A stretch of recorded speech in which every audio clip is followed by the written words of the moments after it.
स्वागत है आपका हमारे खास सेगमेंट मार्केट के महारथी में। बाजार में हम देखते हैं कि 5 दिनों की गिरावट पर आज ब्रेक लगती हुई दिख रही है, लेकिन ध्यान ये रखना चाहिए कि इस हफ्ते मंथली एक्सपायरी भी है, थोड़ी सी हो सकता है कि शॉर्ट कवरिंग भी आ जाए। लेकिन निफ्टी की जो तेजी है वो सीमित है, 135 अंकों की है और निफ्टी बैंक की 135 अंकों की तेजी है और निफ्टी में देखने की 50 अंकों के आसपास की बढ़त पर कारोबार हो रहा है, 22,600 के आसपास है। क्या बाजार यहां से संभलने के लिए तैयार हैं? क्या एफआईज वापसी करेंगे? बाजार के लिए अगर यहां से चलना है तो ट्रिगर क्या होगा? ट्रंप के जो टैरिफ को लेकर जो पॉलिसीज हैं वो कितनी परेशान करेंगी? ऐसे तमाम प्रश्न हैं जिनके जवाब आप जानना चाहते हैं और उनके जवाब देने के लिए आज हमारे साथ में बेहद खास मेहमान पाइपर सेरिका के फाउंडर अभय अग्रवाल। अभय सर, बहुत शुक्रिया आपका समय देने के लिए। स्वागत है 18 हाउस स्वदेश पर।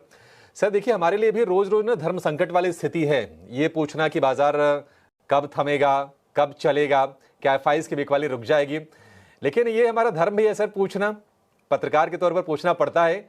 आप जरा बताइए कि आपका व्यू क्या है मार्केट को लेकर? जो गिरावट का दौर हम देख रहे हैं, शिखर से करीब 14% नीचे निफ्टी आ गया है, क्या अब हम संभलने के आसपास हैं, बॉटम बनने के आसपास है बाजार, या फिर ये मुश्किलें बनी रहेंगी अभी? जी गुड मॉर्निंग अभिषेक, आपको सारे दर्शकों को। देखिए, ऐसे इमीडिएटली मार्केट का क्या ट्रेंड रहेगा शॉर्ट टर्म में, वो हमने देखा किसी के लिए भी प्रेडिक्ट कर पाना बड़ा मुश्किल है।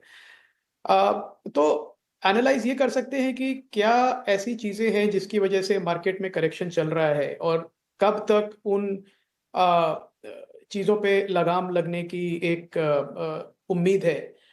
तो जो 1 लाख सवा लाख करोड़ के बीच का जो सेलिंग हुई है नेट एफपीआईज की जनवरी 1 से लेके, वो इतनी सेलिंग मार्केट एब्जॉर्ब नहीं कर पाया फ्रैंकली, और उसकी वजह से हमने देखा जो करेक्शन है लार्ज कैप्स में है, साथ में स्मॉल और मीडियम कैप्स में और भी ज्यादा है। तो एक एफपीआई की जो रेगुलर सेलिंग है उसने मार्केट में प्रेशर क्रिएट किया हुआ है, और एफपीआई की सेलिंग मुझे लगता है अब एक स्लो डाउन होने की उम्मीद है। और वो इसलिए कि यूएस में पिछले 3-4 दिन से दिख रहा है कि यूएस डॉलर भी थोड़ा वीकेंड हुआ है, और जो बॉन्ड यील्ड्स भी हैं वहां पे ऐसा लग रहा है कि अब सॉफन होंगी। तो ये दो चीजें होंगी, तो इसकी वजह से जो एफपीआई का पैसा वापस यूएस गया है वो इमर्जिंग मार्केट्स में आएगा। इमीडिएटली नहीं आएगा, पर मेरी उम्मीद है कि इस महीने मार्च में हमको वो फ्लो बैक दिखने शुरू होंगे। तो मुझे लगता है वहां पे एक मार्केट का बॉटम बनेगा। और दूसरी तरफ जो हमारी खुद की प्रॉब्लम थी कि हमारी जो अर्निंग्स ग्रोथ थी वो वीक हो गई थी कंपेयर टू एस्टिमेट। जो अभी हम ग्रीन शूट देख पा रहे हैं थ्रू चैनल चेक्स, उससे ऐसा लग रहा है कि कंजम्पशन डिमांड जो है वो फेस्टिव सीजन के पास पिछली दिवाली के बाद पहली बार वापस आई है, और ऐसे इन्वायरमेंट में आई है जहां पे जो चैनल इन्वेंट्रीज हैं वो काफी लीन है। तो उसकी वजह से एक हमको इस करंट क्वार्टर के जो रिजल्ट्स हैं वो जो आएंगे अप्रैल मई में, वो मुझे लगता है शायद एस्टिमेट से थोड़े बेटर हो और कमेंट्री भी पॉजिटिव हो। तो ये जो दो चीजें अगर साथ में हो तो मुझे लगता है मार्च में कहीं जाके एक बॉटम बनने की मार्केट की एक गुंजाइश है। इन द मीन टाइम मैं तो यही कहूंगा कि अगर आप ट्रेडर नहीं है, लॉन्ग टर्म इन्वेस्टर हैं, तो इस मौके का पूरा फायदा उठाइए। इस तरह के मार्केट में आपको growth stocks eight reasonable price मिलते हैं जो बुल मार्केट में नहीं मिलते हैं। तो मुझे लगता है कि rather than worrying too much की बॉटम कहाँ पे है, जो इन्वेस्टर्स है उनको ये इसको एक अपॉर्चुनिटी की तरह लेना चाहिए, अपना एलोकेशन थोड़ा बढ़ाना चाहिए हाई क्वालिटी इक्विटी स्टॉक्स में। ठीक है अभय, पहले तो बहुत शुक्रिया, थैंक यू वेरी मच, आप समय दे रहे हैं। और ये बात बिल्कुल ठीक है कि ये मत देखो कि कौन सा शेयर 60% टूटा है, बट ये शेयर देखो कि कौन सा शेयर अच्छा है और जो आपको मिल रहा है अभी सस्ते में मिल रहा है। 60% 70% कैलकुलेशन अगर देखेंगे तो शेयर ये बात भी गलत होगी, क्योंकि वो टूटा 70% किसी वजह से था। अभी लेकिन एक और चीज़ पॉइंट भी मार्केट के अंदर चलता है ये कि इस समय अगर से मान लो थोड़ा ठहराव भी होता है और जो पार्टिसिपेशन है, हम भी कोशिश करेंगे ऐसे शेयर हमारे बास्केट में डाले जाएं जिसमें रिकवरी अच्छी आए। जब भी आए, मैं उसके कोई टाइम नहीं बांधना चाहता, मैं आपको भी धर्म संकट में नहीं डालूंगा कि आप मेरे को बता दीजिए 15 दिन में चलेगा, 20 दिन में चलेगा, ऐसा कुछ भी नहीं है ना। जब भी मार्केट रिकवरी आए तो थोड़ा फास्ट रिकवर कर जाएंगे। ऐसे कोई सेगमेंट आइडेंटिफाइड है सर? जी डिम्पी, गुड मॉर्निंग। जो हमारा मॉडल पोर्टफोलियो है डिम्पी, वो हम पब्लिकली morning. भी शेयर करते हैं, तो मेरे कोई सेक्टोरल या stock specific buy sell recommendations नहीं है।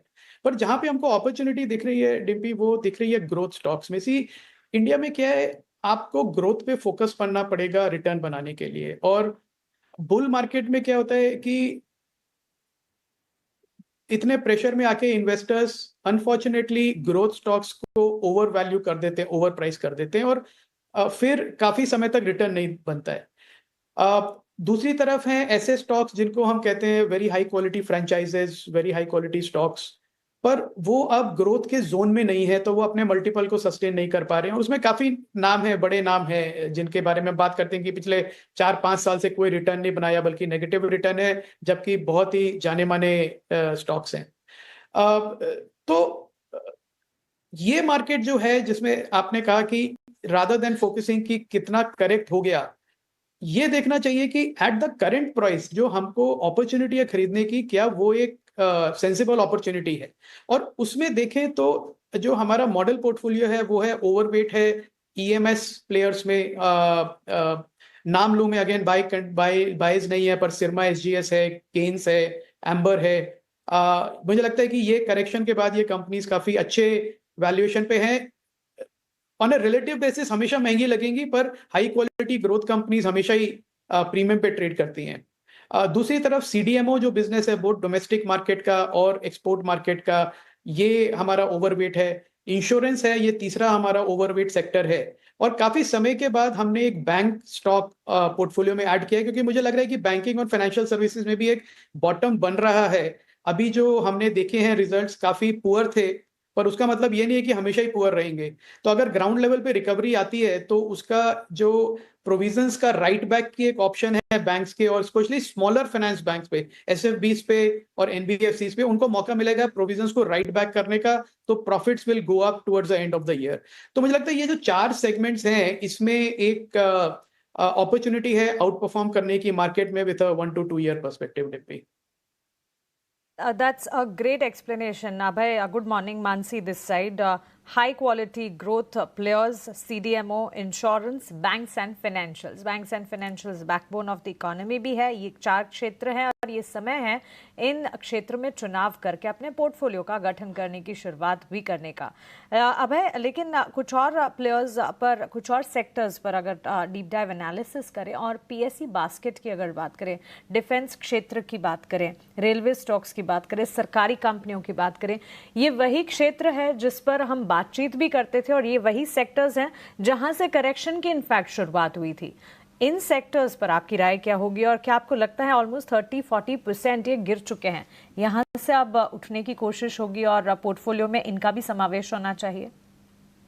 गुड मॉर्निंग मानसी, मैं इसको ना 3 सेगमेंट्स में डिवाइड करूंगा। एक जो पीएसयूज है, डिफेंस को केटर करते हैं। दूसरा है जो कोर इंफ्रास्ट्रक्चर के पीएसयूज हैं, रेलवे, एनर्जी, पावर मिला के। और तीसरा है पीएसयू बैंक्स या पीएसयू लेंडर्स। जो पहला सेगमेंट है मानसी, आपको याद हो तो जो डिफेंस वाले पीएसयूज हैं, सबसे पहले वो ओवर प्राइस जोन में गए थे, और विद इन 1 year हमने देखा उनकी वैल्यूएशन 3 गुना 4 गुना बढ़ गई थी, और काफी एक यूफोरिया था।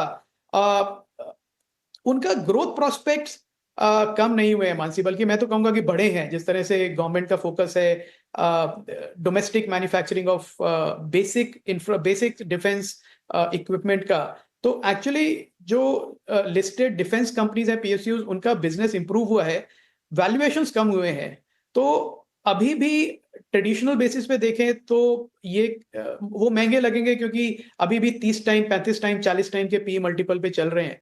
पर मुझे फ्रैंकली लगता है कि ये एक बाय जोन में है। जो पीएसयू डिफेंस स्टॉक्स हैं, एक बड़ा 5-10 साल का लंबा रनवे ऑफ ग्रोथ है उनके पास, और जो काफी स्केलेबिलिटी की जो चैलेंजेस हैं वो भी अब वो मीट कर रहे हैं। तो मुझे लगता है डिफेंस पीएसयूज में एक डेफिनेटली अट्रैक्टिव अपॉर्चुनिटी है। जो रेलवे और कोर सेक्टर वाले पीएसयूज हैं, मुझे लगता है उसमें थोड़ी करेक्शन की गुंजाइश अभी भी है, क्योंकि जो कैपेक्स और बैलेंस शीट स्ट्रेंथ उनको चाहिए वो अभी वो डेवलप कर रहे हैं। और जो तीसरा पीएसयू लेंडर्स हैं, हमने देखा सम ऑफ द बेस्ट रिजल्ट्स जो आए थे अभी इस क्वार्टर में, वो पीएसयू बैंक्स के थे इन द बैंकिंग स्पेस। मुझे लगता है वो कंटिन्यू रहेगा उनका, क्योंकि काफी फोकस है उनका कॉम्पिटिटिव बनने में। तो पीएसयू बैंक्स और डिफेंस पीएसयू में मुझे लगता है एक अच्छी अपॉर्चुनिटी है जिसको इन्वेस्टर्स को निबल करना चाहिए, एक साथ जाके पूरा इन्वेस्ट नहीं कर देना चाहिए, बट ओवर नेक्स्ट 2 मंथ्स जहां जहां उनको अपॉर्चुनिटी दिखती है उसको ऐड करते रहना चाहिए अपने पोर्टफोलियो में। ठीक है, बढ़िया है सर। डिफेंस पीएसयूज में मौके हैं, बैंकिंग फाइनेंशियल में भी आप मौके देख सकते हैं और अच्छी कंपनीज चुने, बढ़िया जहां पर ग्रोथ हो, मैनेजमेंट जहां पर क्लीन हो, अपॉर्चुनिटी वहां पर आपके लिए अच्छी बाजार में बन सकती है इस लेवल से। अबे सर, बहुत शुक्रिया आपका समय देने के लिए और तमाम मुद्दों पर हमसे बातचीत करने के लिए, अपने विचार साझा करने के लिए।